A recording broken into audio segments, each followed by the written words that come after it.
Assalamualaikum warahmatullahi wabarakatuh. Bismillahirrahmanirrahim. Alhamdulillahirrahmanirrahim. Wassalatu wassalamu ala asyrofil anbiya'i wal mursalin sayyidina wa maulana Muhammadin wa ala alihi washabihi ajmain. Amma ba'du. Perkenalkan, nama saya Abdul Qadir. Saya adalah salah satu dosen dari program studi ekonomi syariah Fakultas Ekonomi dan Bisnis Universitas Nahdlatul Ulama Indonesia. Video ini dibuat sebagai bagian dari pemenuhan persyaratan sertifikasi dosen tahun 2026, khususnya komponen pernyataan diri dosen dalam unjuk kerja Tridharma Perguruan Tinggi atau disingkat PDD UKT-PT pada bidang pengajaran. Pada kesempatan ini, mata kuliah ini merupakan mata kuliah wajib pada program studi ekonomi syariah. Dalam video ini saya akan menjelaskan beberapa komponen penting mengenai pembelajarannya, meliputi rencana pembelajaran atau RPS, kemudian capaian pembelajaran lulusan atau CPL, lalu CPNK atau capaian pembelajaran mata kuliah, kemudian metode pembelajarannya, materi perkuliahan serta bobot penilaiannya. Mahasiswa diharapkan mampu untuk memahami landasan filosofis, konsep-konsep pokok, serta metode istinbat hukum Islam, sehingga dapat menginternalisasi dan menjelaskan keterkaitan antara kaidah fikih dengan praktek ekonomi syariah secara baik dan benar. Dalam pelaksanaannya, pembelajaran yang saya lakukan itu menerapkan salah satunya adalah program based learning atau PBL.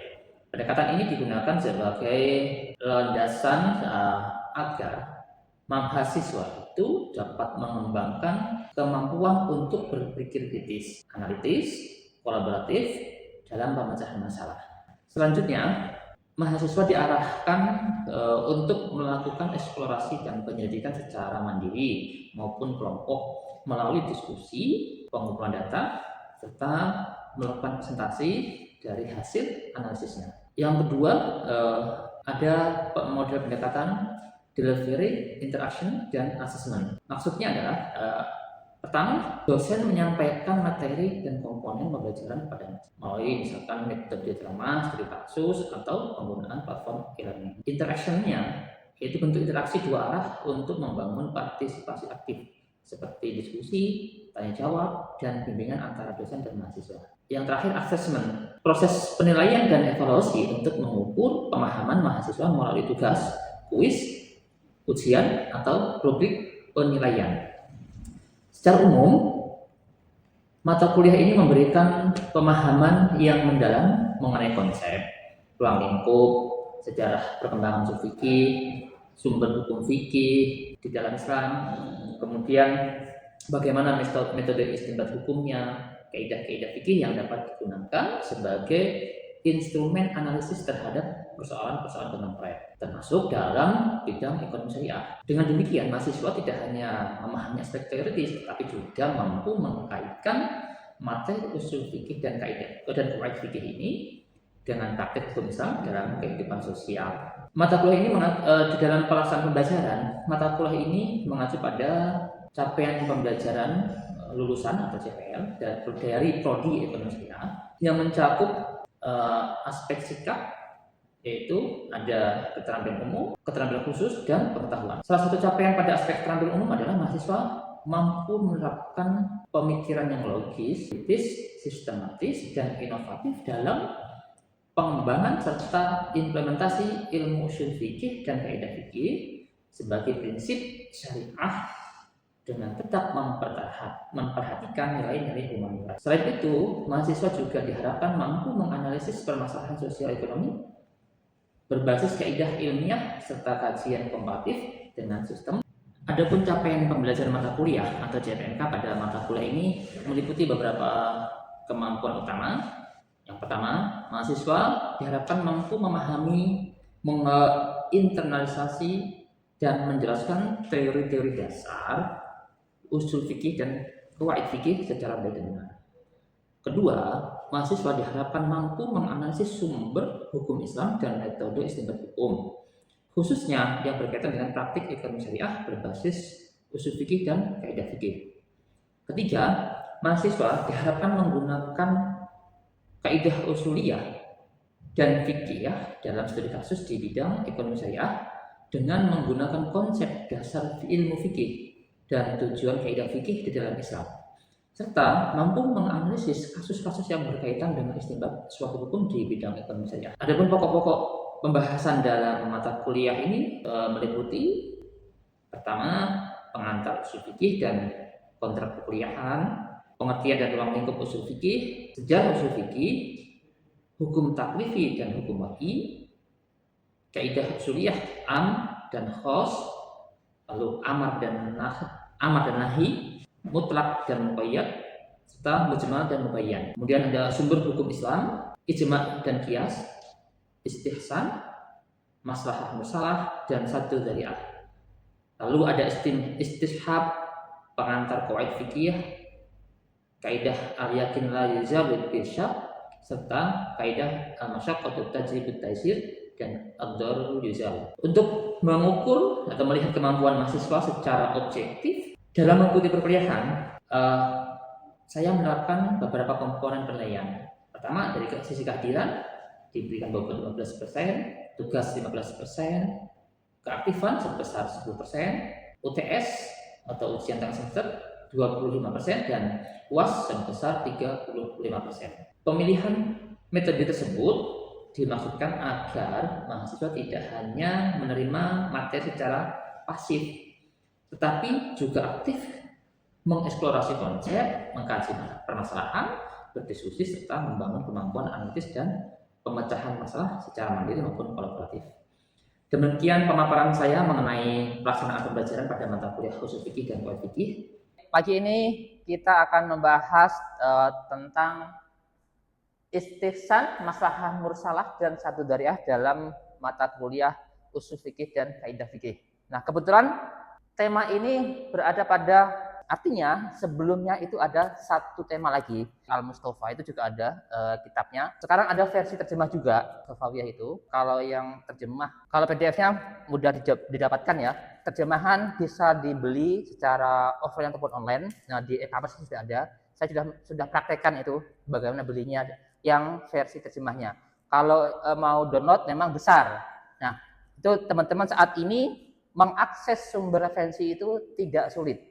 Jadi bisa di-download dan dibaca tentang kitab-kitab klasik sudah banyak. Hari ini mengenai istihsan dalam konteks ini pembelajaran hari ini pagi ini ingin saya sampaikan ke teman-teman bahwasanya nanti teman-teman itu setelah pembelajaran bisa pertama mendefinisikan apa itu istihsan, maslahah mursalah, dan satu dzari'ah. Kemudian yang kedua, teman-teman bisa melakukan identifikasi. Apa yang diidentifikasi baik dalam hal apapun itu hukumnya mengenai masalah yang ada. Karena identifikasi adalah bagaimana teman-teman nanti akan melakukan penetapan hukum atas sebuah kasus yang ada. Nanti kita mengkaji satu dua kasus yang akan kita diskusikan. Nah, apakah nanti kasus itu masuk kategori istihsan atau masuk kategori maslahah mursalah dan satu dzari'ah? Mana yang cocok dari kasus-kasus tersebut? Kira-kira itu ya. Yang ketiga, teman-teman bisa melakukan analisis bahwasannya dalil-dalil itu adalah nanti hujah yang digunakan untuk penetapan hukum itu sudah sesuai dengan kaidah syariah. Nah, karena basisnya di mata kuliah ini nanti kalian mengintegrasikan dari hukum Islam itu, hukum syariah itu bagaimana dibawa ke prodi dalam konteks ekonomi syariah seperti apa, ekonomi kontemporer bagaimana yang modern, karena ada e-commerce, ada pinjaman online, ada pay later. Nah, semua basisnya ada yang klaim syariah, apakah benar syariah atau enggak. Nah, itu nanti yang akan kita kaji di pagi hari ini. Selanjutnya, apakah nanti bisa diselesaikan dengan cara menggunakan kehujahan dalil tersebut. Nah, nanti bisa baca kitabnya kalau memang ada bisa menyebutkan sumber yang valid. Kasus yang ada saat ini itu masih sangat familiar. Mungkin teman-teman sudah pernah mengalami sendiri atau di lingkungan teman-teman sudah pernah mengalami semua ya. Finansial teknologi berbasis syariah atau dompet digital Ada berapa dompet digital yang kalian tahu?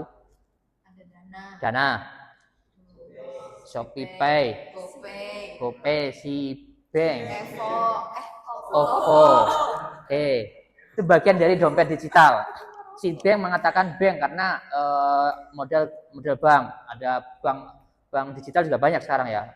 Mengenai bagaimana mereka berevolusi dari yang manual tradisional menjadi ke model digital. Nah, ada dompet digital, ketiga ada model pinjol berkedok syariah. Nah, ini pinjol berkedok syariah itu beberapa kasus yang viral sebelum tahun ini, kalian masih sebelum masuk di kuliah itu sudah mulai viral, apalagi kalian kuliah.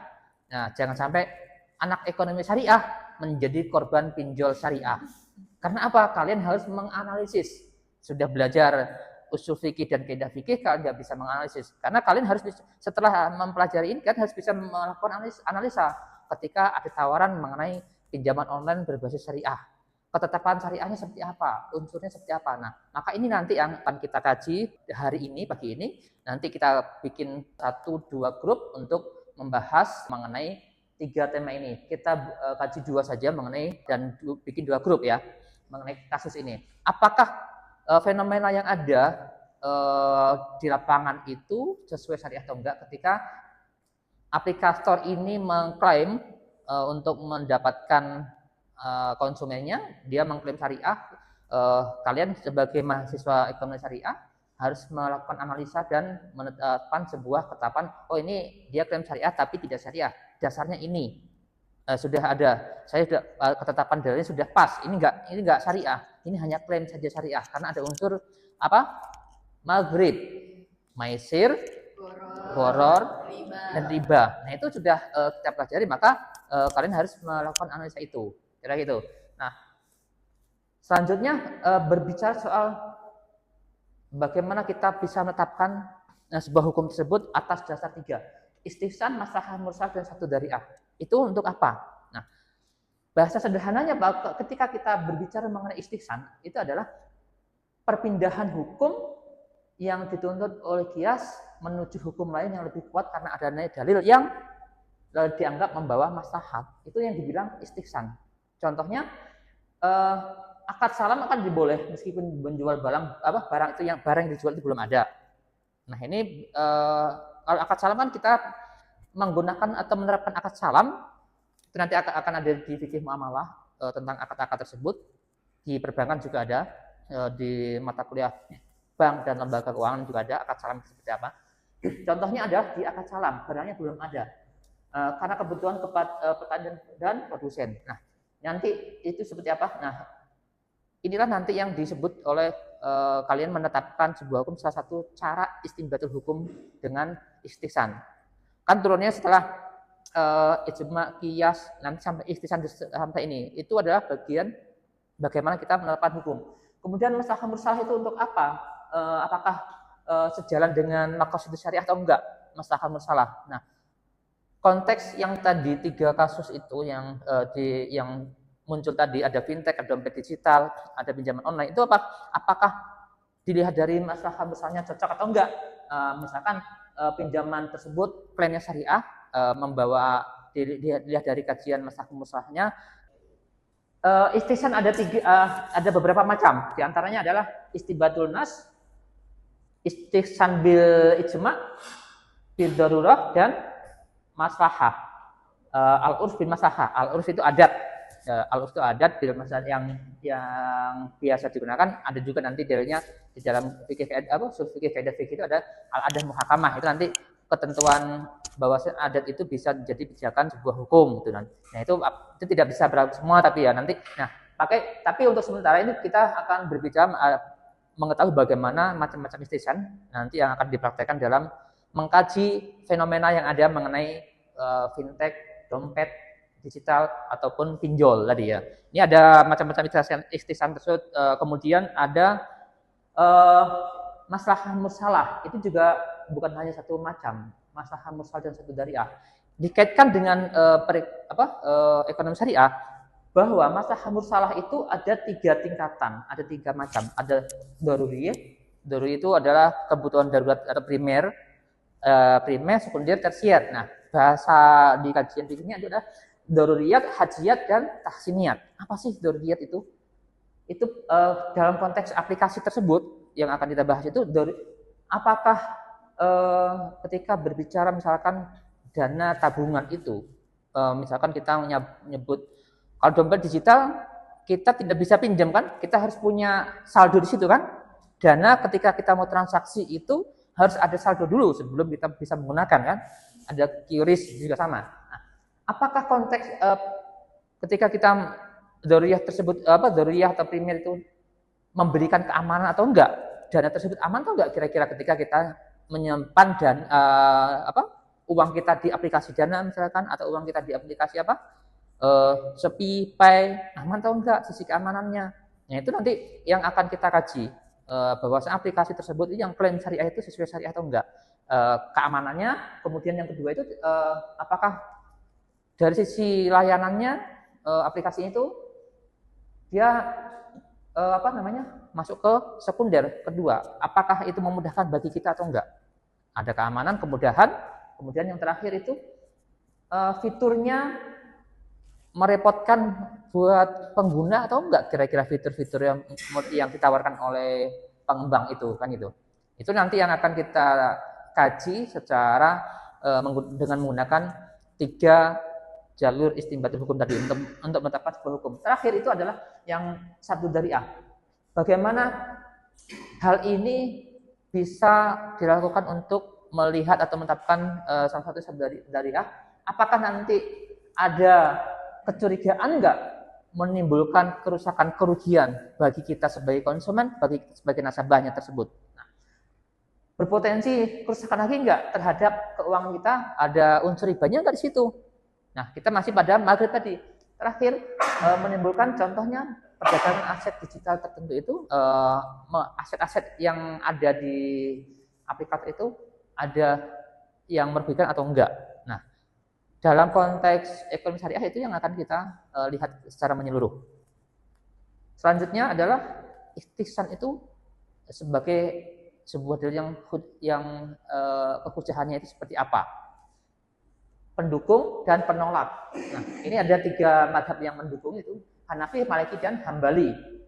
Dalam penjelasannya menghindari kesulitan kayak yang sebelum tadi, mewujudkan keadilan, kemudian kebutuhan manusia. Menolak bahwasanya yang Imam Syafi'i menolak bahwa siapa beristihsan maka ia telah membuat syariat.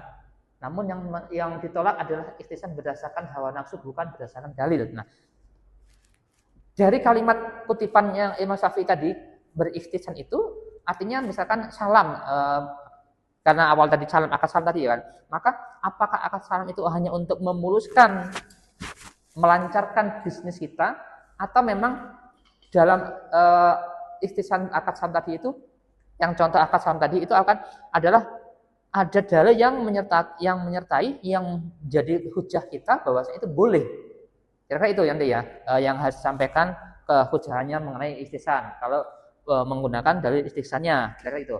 Nah, ini ada kehujahan dari setelah istihsan, ada mengenai masalah mursalah dan sabdu dariah. Nah, ini juga harus kita kaji kehujahannya dari dalil-dalil tersebut.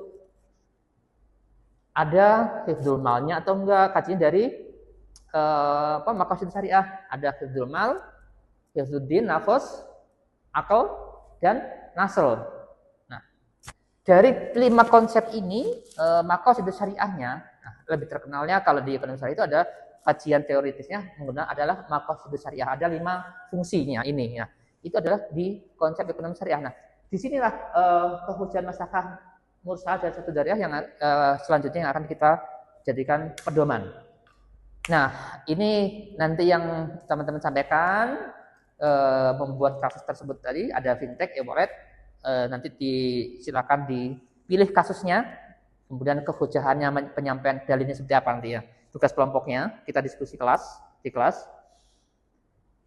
Fakta masalah, paling tidak nanti teman-teman bisa fakta masalah di lapangan seperti apa, isu syariahnya bagaimana, metode kita apa, argumentasinya kita gunakan, terus ketetapan hukum dalam ekonomi syariahnya. Hasilnya paling tidak kalian bisa pertama bisa melakukan analisis kasus yang mendalam. Itu maksudnya kalian bisa melakukan analisa atas fenomena-fenomena tersebut. Kemudian dasarnya kalian gunakan, terus solusi seperti apa? Apakah diteruskan atau enggak? Ketika ada masyarakat sekitar kita atau kita sudah tahu dan kita sudah melakukannya, apakah tetap kita lakukan model transaksi yang ditawarkan tadi yang sesuai dengan syariah atau enggaknya. Nah, itu nanti yang akan menjadi temuan-temuan dalam diskusi kelas hari ini. Harapannya bahwasanya konteks 3 tema ini adalah masih sangat relevan dan itu harus dibuktikan dengan temuan di hasil diskusi ini. Rekomendasi apa yang harus disampaikan? Nah, ini untuk menjawab kebutuhan transaksi yang modern, karena ekonomi kita bukan kalau kita berbicara sejarah ekonomi Islam semester lalu, itu kita belum berbicara mengenai fintech. Nah, saat ini kita berbicara soal fintech, apakah istiqsan ini mendapatkan dalil yang sesuai atau enggak? Kemudian masalah musahanya itu landasannya apa? Pengembangan seperti apa? Sesuai dengan maqasid syariah atau enggaknya? Lalu satu dariahnya itu bagaimana pencegahan praktek yang akan menimbulkan menimbulkan masyarakat kita khususnya kita sendiri terjebur di dalam praktek maghrib tadi, maisir, gharar, dan riba. Oke teman-teman, sebelum ada diskusi lanjutan, akan lebih baik kita langsung buat kelompok, 2 kelompok saja. Mau ada pertanyaan terlebih dahulu atau langsung buat kelompok? Kelompok aja, oke. Diskusi nanti ya setelah kelompok ya.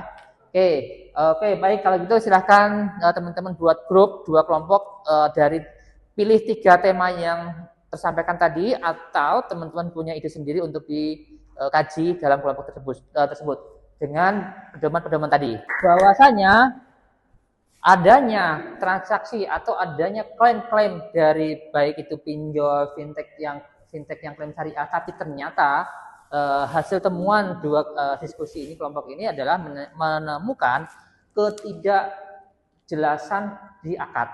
Adanya ketidakjelasan, ada sesuatu yang tidak transparan di situ, sehingga hal ini berpotensi menimbulkan atau menyesatkan umat. Nah, karena kenapa hal itu terjadi, diklaim harus segera dilakukan audit ulang oleh pihak berwenang, karena kita gunakan satu dariah, yaitu kedua transaksi atau dari 2 kelompok ini menyimpulkan adanya berpotensi unsur maghrib di situ lebih kuat. Baik, setelah kelompok kami berdiskusi, tadi kasus ini menyoroti penggunaan akad murabahah dan wakalah oleh perusahaan fintech untuk pembiayaan UMKM, di mana beberapa prosedur pelaksanaannya tidak ditemukan secara eksplisit dalam kitab fikih klasik. Jadi, inovasi dalam akad muamalah kontemporer ini diperbolehkan selama tidak melanggar prinsip syariah, seperti larangan riba, gharar, dan masyir. Jadi ketidakhadiran prosedur spesifik dalam kitab fikih klasik ini tidak otomatis membuat praktik tersebut haram gitu. Karena hukum muamalah itu bersifat fleksibel. Sebagaimana ada hadis yang menguatkannya yang berbunyi, pada dasarnya hukum asal muamalah adalah boleh kecuali ada dalil yang melarangnya. Nah, inovasi ini dapat dibenarkan secara syariah sepanjang akad ini dibenarkan gitu. Dan wakalah dijalankan sesuai dengan fatwa Dewan Syariah Nasional mengenai pembiayaan murabahah dan wakalah yang telah diadaptasi ke dalam ekosistem digital. Bahwasanya mengenai pinjaman online itu tidak syariah, karena ada temuan-temuan yang mengandung maghrib tadi, ketidakjelasan akad tadi ya. Adanya akad yang tidak jelas, misalkan ditemukan harusnya ketika terjadi keterlambatan, itu kan harusnya sudah terantisipasi oleh pengembang, oleh perusahaan. ketika terjadi keterlambatan harus ada denda atau ada punishment. Nah, itu harus dijelaskan. Tapi ternyata kelompok ini memutuskan bahwasanya pinjaman yang tiadakan klaim syariah karena itu akan menyesatkan umat yang nanti akan mencederai yang benar-benar syariah. Kan gitu ya. Karena syariah itu tidak boleh tidak boleh ada gorot, harus transparan semuanya transaksinya, dijelaskan dendanya nanti kemana masuknya, berapa persen dendanya itu untuk apa, karena apa, itu harus dilihat di awal itu. Oke ya, kira-kira itu. Oke, masuk ke kelompok kedua. Silahkan kelompok kedua. Jadi temuan menurut kelompok kami, praktik pinjaman online atau yang biasa dikenal sebagai peer-to-peer lending syariah itu kan dia akan menggunakan kata-kata fikih seperti al-qard atau pinjaman kebajikan, kemudian murabahah atau wakalah bil ujrah atau perwakilan dengan upah. Jika tidak menggunakan sudut pandang fikih, operasional pinjol ini harus memenuhi prinsip-prinsip seperti yang nanti saya sebutkan agar sah dan tidak jatuh pada prinsip ribawi. Yang pertama itu mengikuti kaidah asal dalam muamalah, yang artinya hukum asal dari segala sesuatu adalah adalah mubah sampai ada dalil yang menunjukkan keharamannya. Jadi pinjol penggunaan teknologi atau aplikasi digital dan sistem online ini untuk memberikan dana dan penerima dana itu hukumnya boleh, dan Islam tidak bisa melarang digitalisasi transaksi keuangan selama skema yang digunakan di dalamnya itu bebas dari unsur riba, goror atau tidak jelasan dan maisar. Dari dua kelompok ini menyimpulkan bahwasanya baik itu fintech syariah, pinjol syariah, klaimnya itu ternyata tidak memenuhi unsur syariah. Salah satu temuannya adalah yang paling mencolok, konsumen atau dalam hal nasabah itu dirugikan karena adanya eksploitasi. Kenapa? Di situ tidak dijelaskan nasabah dikenakan denda atau sama halnya dengan bunga, ternyata lebih tinggi dari bunga, ya kan? Nah, itu berarti kan ada ketidakjelasan di awal. Nasabah tidak diberi penjelasan di awal. Ketika ditelusuri fintech yang klaim syariah itu tidak memberikan penjelasan dari awal, syarat dan ketentuan seperti apa tidak dibacakan. Nah, karena apa?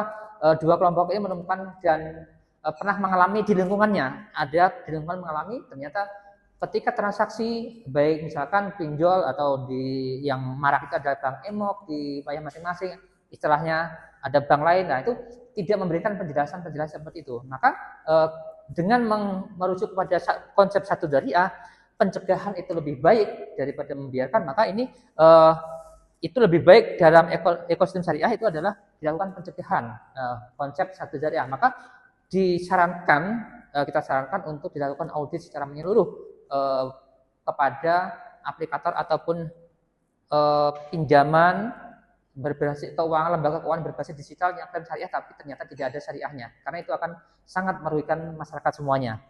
Baik, terima kasih. Kita tutup pertemuan hari ini dengan bacaan alhamdulillahirabbil alamin. Semoga membawa manfaat buat kita semua teman-teman hari ini, baik hari manfaat besok, lusa ataupun yang akan datang. Kita akhiri, wallahul muwaffiq ila aqwamit thoriq. Assalamualaikum warahmatullahi wabarakatuh.